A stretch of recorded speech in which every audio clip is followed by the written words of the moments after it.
When a devoted husband and father walked into his best friend's home with his wife and daughter, he discovered a horrifying scene: blood on the basement floor and his best friend's lifeless body.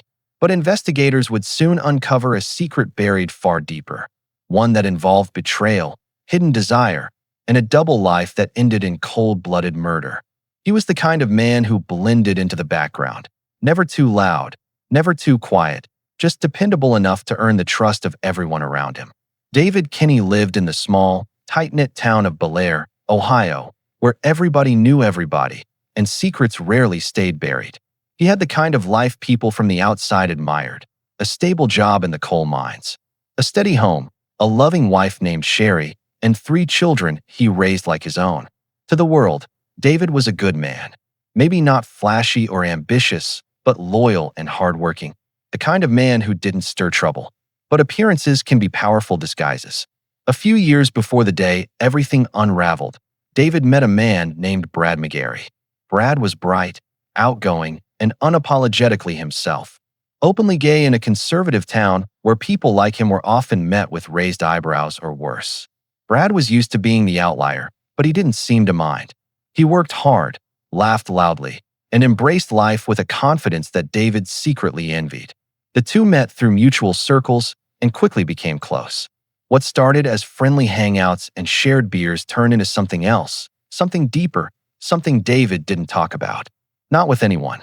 Their connection wasn't just emotional. It crossed lines that David had never dared approach before. Maybe it was curiosity, maybe it was loneliness, or maybe Brad saw a part of David that no one else did. In private moments, shielded from the eyes of family and neighbors, their friendship became intimate. But David never let it bleed into the rest of his life. He compartmentalized, split himself into 2 versions: the public family man and the private lover. Brad became Uncle Brad to the kids. He'd come over for cookouts, lend a hand with repairs, and laugh with Sherry as if nothing was out of place. He was part of the family, and no one questioned it. But hiding something that big has a cost. Every lie requires another. Every deleted text, every secret meetup, every phone call made with the door closed, it all built pressure. David didn't speak about what was happening, not even to Brad. They didn't define it. They didn't label it. They simply continued, operating in a fragile bubble that David was desperate to protect. Because if that secret got out, it wouldn't just be a scandal, it would be a collapse. His marriage, his fatherhood, his reputation, his identity, everything would crumble. Brad, however, was growing tired of the shadows. Friends said he had grown more frustrated in the months leading up to his death. He wanted more. He wanted David to choose. It was no longer enough to exist as a footnote in David's life. Their relationship had stretched across years, and Brad was done waiting. Whether he threatened to expose the truth or simply demanded clarity, no one knows for sure. But what is certain is that David felt the walls closing in. The life he built on silence and secrecy was now under threat. In a town where being different came with consequences, David's panic wasn't just emotional, it was existential. He had invested years into building his image, working tirelessly in the mines, raising Sherry's kids as his own, showing up to birthday parties and parent-teacher meetings like a man who had it all under control. The thought of losing that, of becoming the subject of whispers and judgment, was unbearable. He was a man trapped between 2 identities, neither fully real, both devastating in their own way. The weeks before the murder were marked by tension. Text messages between David and Brad became sparse. There were missed calls, unanswered invitations, and a growing coldness. Brad's friends noticed the shift. He was quieter, more withdrawn. Something wasn't right. On the outside, David kept going to work, kept coming home to his family, kept smiling for the camera. But inside, something was unraveling. Then came the day that changed everything. David claimed he had gone to Brad's house with Sherry and his daughter to return a borrowed weed trimmer. They knocked. No answer. He told police they circled around back and found the door unlocked. He said he stepped inside, called Brad's name, and found the basement door slightly ajar. What he saw, he claimed, would haunt him forever. Brad, motionless, lying in a pool of blood. It was a performance, a cover carefully staged to look like a tragic discovery. But investigators soon saw the cracks. The timing didn't add up. His reaction seemed off. Surveillance footage would later show that David had been at the house earlier, alone. Phone records placed him in the area hours before he claimed to arrive. Deleted messages hinted at an argument. And slowly, the mask he had worn for years began to slip. David had spent so long crafting his double life that he truly believed he could manage both worlds. But in the end, the weight of secrecy crushed him. And when it came time to choose between truth and destruction, he chose silence, the kind that comes with a gunshot. On the morning of July 11th, 2018, the quiet neighborhood of Betrayal, Ohio, stirred with the kind of unease that couldn't be explained by heat or humidity alone. That day, David Kinney called 911. His voice was shaken but not frantic, his words rehearsed as if spoken 1,000 times before in his head. He told the dispatcher he had found his friend Brad McGary's body. Blood, unresponsive, basement floor. He kept his tone just right, concerned, but not overly dramatic. To someone listening for the first time, it sounded plausible, believable, even tragic. But it wasn't the truth. When police arrived at Brad McGary's modest home, the scene was eerily quiet. No signs of forced entry, no ransacked rooms.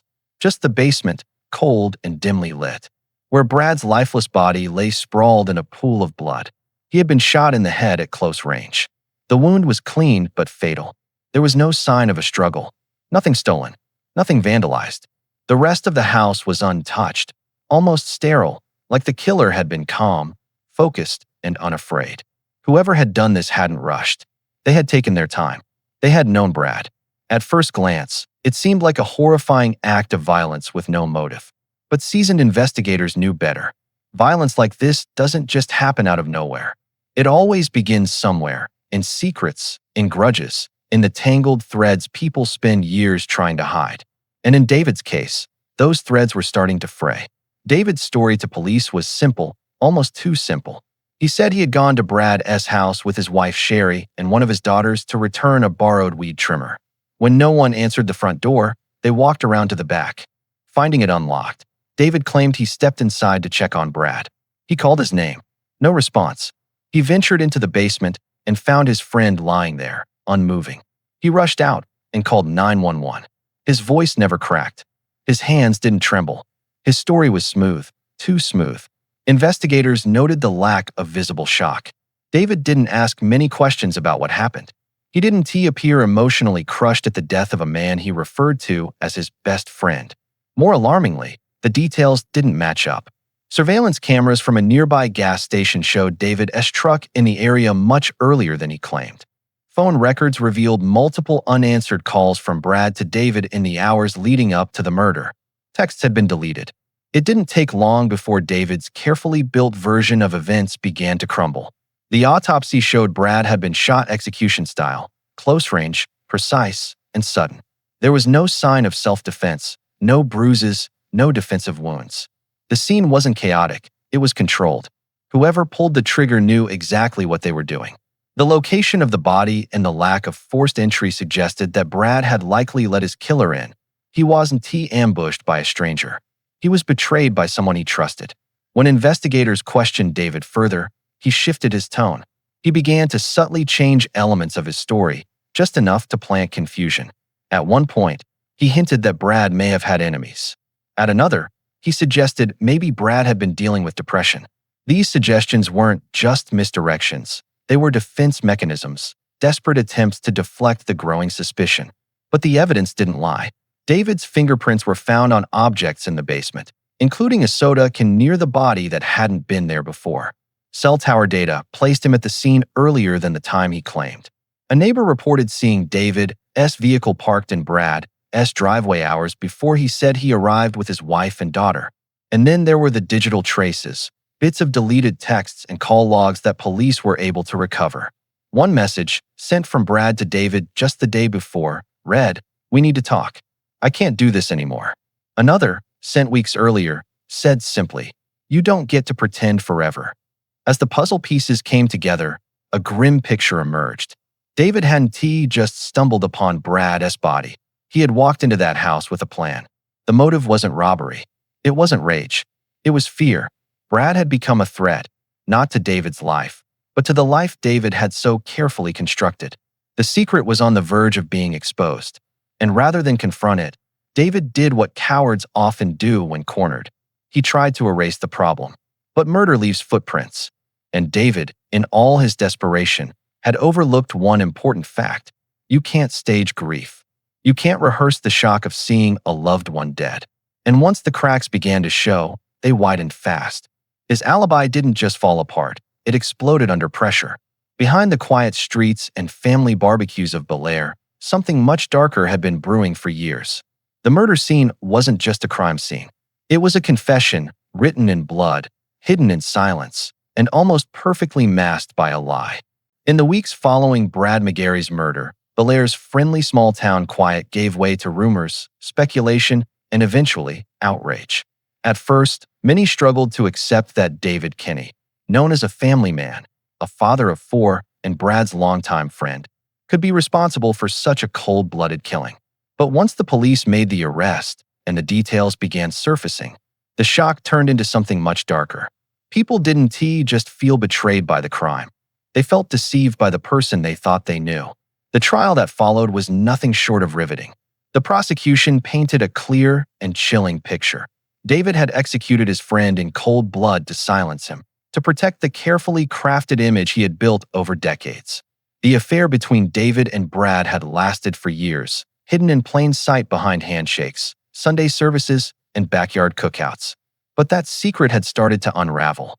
Brad had grown tired of hiding. He wanted more. He wanted the truth to live out loud. And David, terrified of the fallout, the shame, the destruction of his reputation, chose the unthinkable. Inside the courtroom, David sat stoically, rarely reacting. His wife, Sherry, was there too, silent, pale, eyes fixed straight ahead. She had stood by him through the arrest, insisting he was innocent. But the evidence kept coming. Surveillance footage, deleted texts, GPS data, ballistics. There was no one else it could have been. The defense tried to stir reasonable doubt, suggesting Brad might have had another enemy, that the crime scene could have been manipulated by someone else. But the jury wasn't buying it. Then came the bombshell, the testimony of Brad's sister. She took the stand with trembling hands and steady words, telling the court about how Brad had confessed the affair to her just months before his death. She said he was conflicted but hopeful. He believed David would eventually come clean. He told me, she said through tears. He loves me, but he's scared. That moment changed the tone of the entire courtroom. It wasn't just about murder anymore. It was about betrayal on every level. As more witnesses testified, the double life David had been living unraveled in full view. Former co-workers spoke of odd absences, secret phone calls. A neighbor recalled seeing David's truck parked outside Brad's house late at night, long after David had claimed to be home with his family. Even David's own daughter admitted on the stand that something had felt off about her father that day, though she hadn't understood what. Then came the messages, the texts Brad had sent in the final weeks of his life. Pleading, angry, heartbroken. One read, "You can't erase who we are, David." Another, "I've kept your secrets long enough." They painted a picture of a man desperate to be acknowledged, and another equally desperate to stay hidden. And in the middle of it all, a tragic decision that could never be undone. The prosecution's closing argument hit hard. This wasn't a crime of passion, the attorney said, pacing before the jury. It was a calculated execution to preserve a lie. They pointed out that David hadn't just killed Brad. He had planned it, staged the scene, and then calmly walked away, thinking he could control the story. But the truth had found its way out. The jury deliberated for less than 2 hours. When the verdict came, the room held its breath. Guilty. First-degree murder. The sentence, life in prison without parole. David showed little emotion, only briefly closing his eyes as the words echoed through the courtroom. Sherry broke down in the back row. For her, it was more than the loss of a husband. It was the crumbling of an entire reality. But perhaps the deepest wound belonged to the town itself. Bel Air had always prided itself on being a close-knit, decent place. Now it found itself the backdrop for a national scandal, one that exposed the darkness lurking behind closed doors. Some residents felt sympathy for David, calling him a man driven to desperation. Others viewed him as a coward who chose silence over honesty and bloodshed over truth. And then there was Brad, forever frozen at 43, remembered as kind-hearted, loyal, funny, a man who wanted to live honestly, but never got the chance. At his funeral, his sister read a letter he had written but never sent, a letter found in his phone's drafts. In it, Brad had written, "I don't want to hide anymore. Not from you, not from the world, not from myself." The church was silent except for quiet sobs. The legacy of what happened stretched far beyond two men and one fatal decision. It left a family broken, children confused, friends shattered. But it also started conversations about identity, shame, secrecy, and the high price of living a lie. Brad's story became more than just a murder case. It became a warning and a tragedy that, for those who knew him, would never fade from memory.